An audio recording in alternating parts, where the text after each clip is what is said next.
Welcome back to the DAZN Boxing Show. I go by the name of Ak. And I'm Barack the Boxing Bully. A lot of stuff to talk about. Thank you for joining us. Big wins for Lara. Big win for Nery. Let's talk about it on the opening bell. All right, Barack, look, I took two things from this past Saturday and the fights. We'll get into each fight individually, but I want to give kudos to a ref and to a trainer because I thought both stoppages were on point, hard decisions to make, but they made the right decisions, and I'll get into why. But Barack, first, let's talk about the Nery Ovanesian fight. I'm talking about before this fight even started, I already knew what I was going to see. It's like I envisioned it before the fight started. Is it what you expected? Of course, it's what I expected. That's all we see from Nery, and we see Ovanesian got a good corner over there. It's a beast, it was back and forth. Seeing Nery hurt in the second round, I didn't expect nothing less than that. Yeah, what I like about Nery is his in-pocket type of fight. Like, he can stay in the middle ring and catch and shoot. But when you're there in the line of fire for that long and fighting a guy like Ovanesian, the punches are going to get to you. You're going to get hit, right? So It's about how you deal with that and fire back. And you had to be tough and a hard puncher like Nery to withstand that storm and eventually finish at the end. I mean, I look at it like this. Yes, I agree with everything you just said. Nery is an unbelievable force. Still only has that one loss. We're never going to see that rematch because Brandon Figueroa keeps moving up in weight. But now it's time to see who can Nery fight now. Do we have to see him fight Akhmadaliev? Because we all wanted to see Stephen Fulton fight Akhmadaliev so we can have an undisputed in his weight class. We were that close. But hey, nobody's mad at the Stephen Fulton versus Inoue. Nobody's mad at that at all. That's actually the fight that I want to see, and I've been wanting to see that for a while. But don't you want an undisputed champion in that division, super bantamweight? Do I want? Yeah. I mean, if it's sacrificing some big fights, no, I don't want it, Barack. I prefer to have 2 or 3 big fights in the division opposed to having, one champion after one big fight. One undisputed champion. The thing is, Akhmadaliev and Stephen Fulton is a big fight. According to that division, it is a big fight and it's an undisputed fight. I get it. Both champions are really, it's not really as great. big the Inoue fight.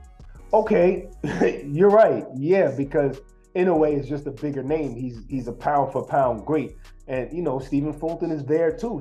There's so many great guys in boxing. Stephen Fulton is one of the best in the world as well. Okay. So yes, Inoue is great, but then again, Inoue is a smaller fighter, but he's a monster. So Exactly. We accept this fight. But I just like to see undisputed. I just hate this narrative that the best are not fighting the best. Meanwhile, we have 6, 7 undisputeds. See, I mean, I've always said this and throughout our entire career, Brock. I'm not in a rush to see all of the big fights all in one year. What are we looking forward to? Sometimes in a division, there are a few fights that can be made that are still phenomenal fights.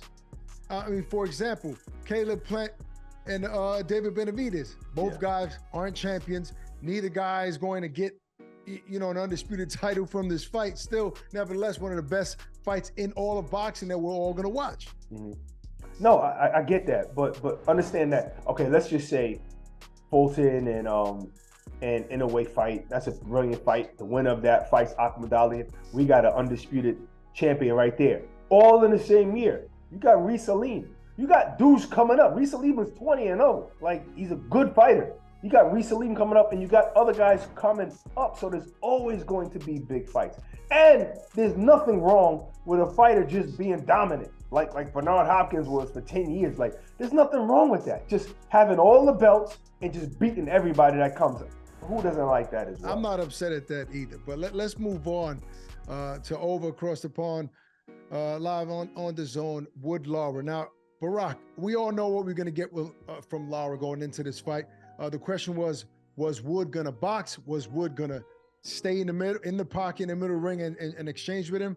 And that's what he did. And I think that, Barack, one of the things that I want to touch on if I wanted to get into X's and O's and things of that nature is Wood's left hand was completely down too much. He was getting hit with the right hand early in the fight, which set the tone. I mean, early in the fight, Lara made it clear to himself to Wood and to everybody watching that this right hand is going to land all night. He had his right hand up, Barack, protecting that left hook, and ironically, it's the punch that eventually knocked him out. But for most of that fight, it was a jab hanging too low. And Barack, you and I know if you're gonna do that, you better be good with your feet, with your head movement, and just better defensively overall. And Lara wasn't. Yeah, I mean, in pockets, in moments, and that's the thing. It's like kind of like what Bivol told us one time. He said, when I was fighting Canelo, I had to be focused 100% of the time. When I was fighting Ramirez, I can slack around here and there, take off a little bit, and then come back harder the next round. You can't do that with Maurico Lara. Now, yes, Leigh Wood punches hard too, but Lara's just a savage in there. And you've seen who was the more skillful fighter. You've seen Leigh Wood was skillful. It's just those moments of when you make those little mistakes. It's like something that Emmanuel Stewart would say. He would say, you know what? He really didn't make it. It really wasn't anything bad. It was just he had his left hand down. He had his hand down. I wouldn't say that, but that is bad, and that's an important part of boxing. When you say skillful, now I agree with you. He definitely offensively. Sometimes you get in sleep mode a little bit when you're so dominant. Because I think the round before that was his round. Yeah, no, but I don't think against Lara, obviously you can't get into no sleep mode, and he wasn't great defensively throughout the fight, so you could never get in sleep mode, but. He was more accurate with the punches, and obviously Wood showed that he was crisp, sharper fighter as far as offensively, Barack. But remember, man, this is the hurt business. You got to get away from the hurt sometimes in order to win fights and not get hurt. But it was a great fight from beginning to end.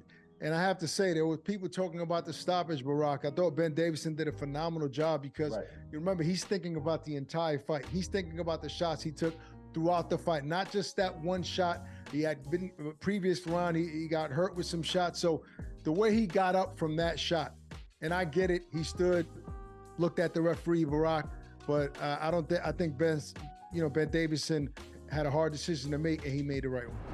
You know, there's two people that see the action and the fighters the closest, and that's the trainer and that's the referee. They can see into the eyes even of though the fighter. Some of the judges too, but sometimes it doesn't seem that way.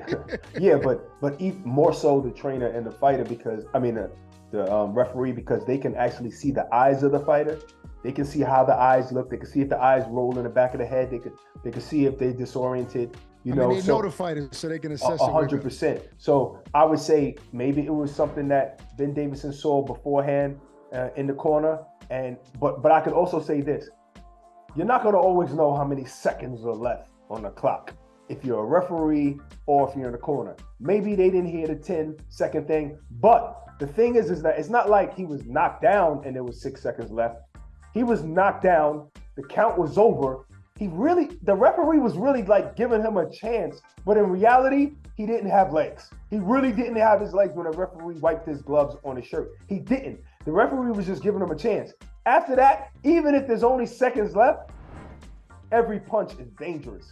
That was smart by Ben Davison. And then all of a sudden, I seen a video by Carl Froch on his Instagram, and he spoke to Leigh Wood afterwards because he was upset with the Ben Davison stoppage. And Leigh Wood said, "Man, I didn't have no legs." But I can see that. I can see you didn't have no legs. Sometimes the referee will stop the fight. Sometimes the referee is saying, "Hey, it's only a few seconds left. Let me wipe the gloves. Let me see." But that's dangerous. Yeah, look, I mean, I understand the fact when a guy fights a valiant fight like that, you want to give him an opportunity to win. But more importantly is the fighter to live to fight another day, and maybe not even to fight another day, but to live another day with him and his family. So this is a fine line, folks, and I know we love these entertaining fights, but when a trainer does something like that, give him credit instead of attacking him, because it's a very difficult decision, but it's the right one to make. And I keep saying that I sound redundant because fight fans need to understand it.